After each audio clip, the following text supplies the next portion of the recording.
I am fresh from DE and I'm from Delaware.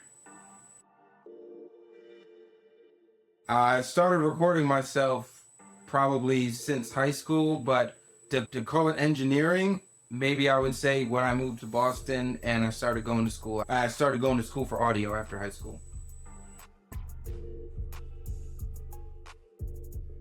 What made me fall in love is me starting to rap, and that was just a coping mechanism for me when I was really young, and then me continuing that and then going to school and falling in love with the process, then I guess in terms maybe falling in love with the whole art.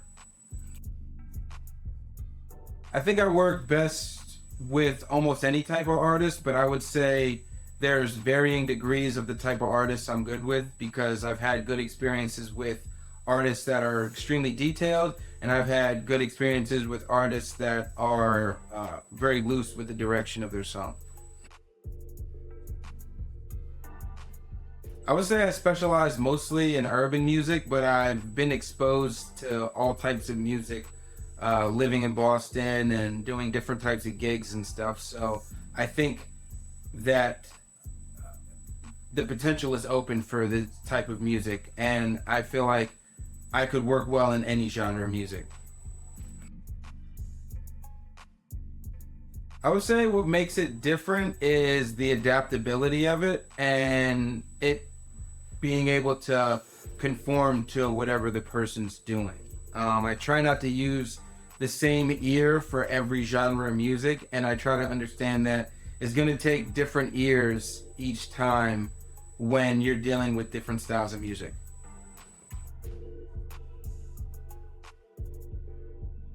Just expect someone that's going to adapt and go with the flow, and I think that's some of the best ways to do it, and I mean that as a hands-off way and a hands-on way.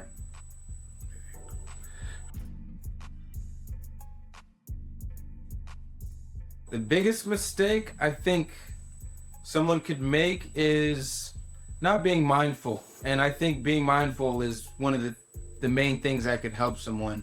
If you're more mindful of what's going on in the song, if you're more mindful of what's going on with your lyrics, if you're more mindful of what's going on with your voice, all those things can help you. So I think not knowing what you're doing and not being aware of what you're doing is the one hindrance that could hinder people.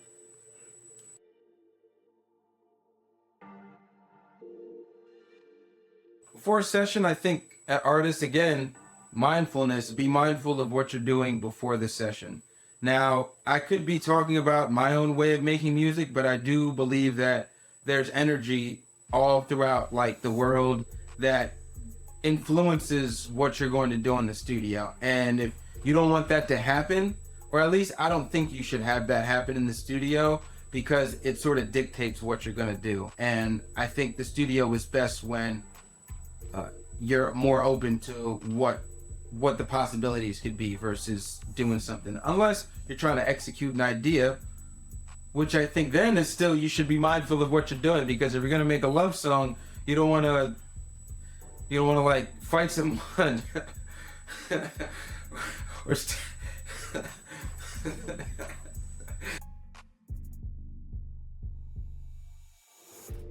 ooh, I guess the feeling that it gives you.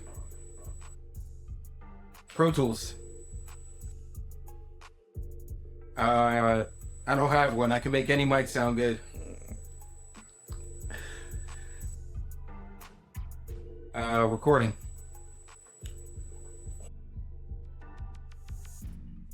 I don't have one. Myself. Oh, myself. I was supposed to say myself. Myself.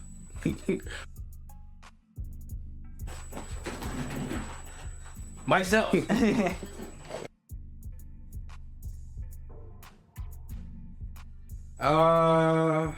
Dream artist? I don't know. Anyone that wants to work with me, I think it's all about the feeling that it gives.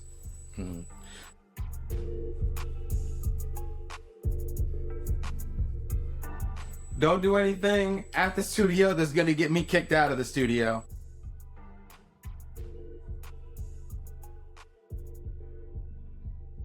Be mindful of what you have going on and be mindful of what you're doing in the studio.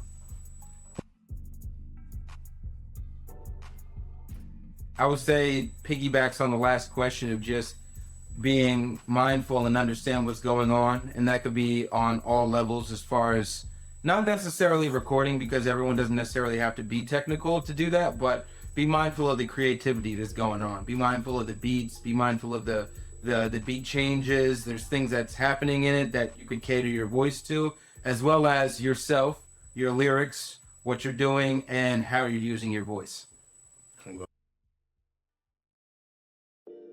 Because I'm gonna go with the flow and make some hot shit.